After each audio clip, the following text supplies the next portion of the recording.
Bonjour et bienvenue dans ce 9e cours de la partie Constitution et transformation de la matière du programme de terminale spécialité physique-chimie dans lequel nous allons parler de synthèse organique.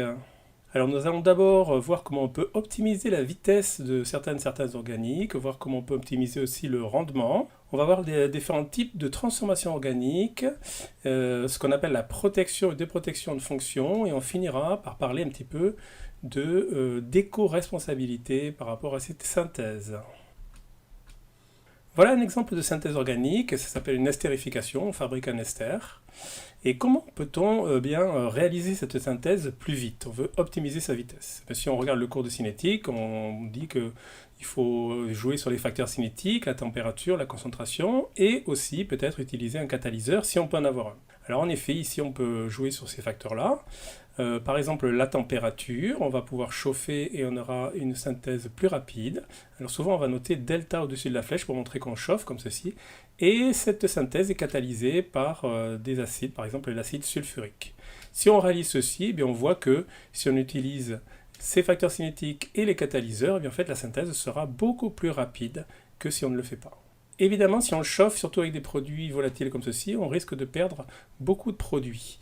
Donc il va falloir utiliser un montage particulier, un montage qui va nous permettre de récupérer les vapeurs, parce que les vapeurs vont être refroidies par un circuit d'eau à l'extérieur ici du réfrigérant.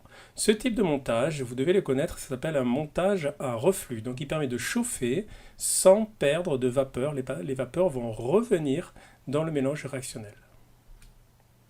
Comment optimiser le rendement de cette synthèse? Le rendement, vous l'avez vu l'an dernier, c'est ce qu'on obtient comparé à ce qu'on aurait pu obtenir si la réaction avait été totale. Dans le cas présent, en fait, ici, on a un rendement théorique de 67%. On ne pourra pas faire mieux, même si on est parfait sur la façon de procéder. Par contre, il y a des techniques qui vont nous permettre d'augmenter ce rendement et d'aller au-delà du rendement théorique. Pour augmenter le rendement, il faut se rappeler que la réaction avance dans le sens qui nous intéresse, c'est-à-dire la formation de l'ester ici, si le quotient de réaction est plus petit que le quotient à l'équilibre. Ce quotient de réaction, c'est le rapport des concentrations, donc le but, c'est de baisser ce quotient de réaction. Si je baisse ce quotient de réaction, il va réaugmenter tout seul en faisant avancer la réaction dans le sens qui nous intéresse, donc on va avoir un rendement meilleur. Pour baisser ce quotient de réaction, il y a deux possibilités. Soit j'augmente ce qui est en bas. Alors ce qui est en bas, ce sont les réactifs. Par exemple, je peux prendre un des deux réactifs en excès, généralement celui qui est le moins polluant ou le moins cher. Soit je diminue ce qui est en haut.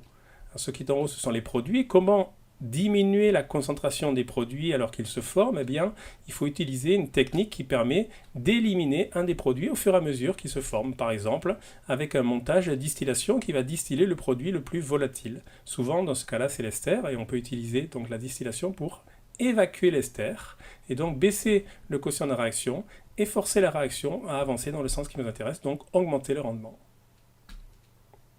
Autre technique, eh bien, cette réaction-là, elle a un rendement théorique de 67%, mais en fait, si on a un peu de culture chimique, on peut essayer de la modifier légèrement. Le rendement, il est dû à l'équilibre ici.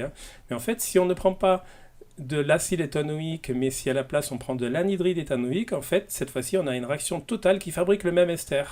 Et donc, si c'est une réaction totale, ça veut dire qu'on aura cette fois-ci un rendement théorique de 100%. Donc, pour augmenter le rendement, on peut aussi changer de réaction et essayer de trouver une réaction qui a un meilleur rendement.